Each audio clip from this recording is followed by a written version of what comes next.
চলো আজকে কিন্তু আমি গোপুর জন্য কি শপিং করেছি অ্যামাজন থেকে সেগুলো আনি। এই দেখো,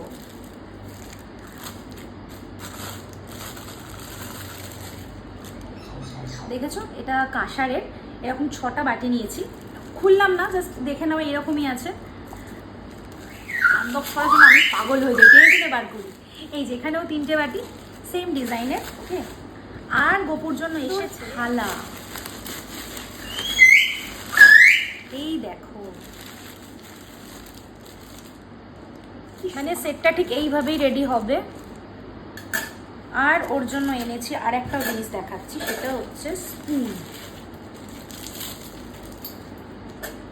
দুটো। আর ওর গ্লাস আছে, তার জন্য নিয়ে নিই। এবার এখানে 6টা বাটি বসাবো, দেন গোপুকে খাবো। ওকে, চলো নেক্সট ব্লগে দেখা হচ্ছে, টাটা।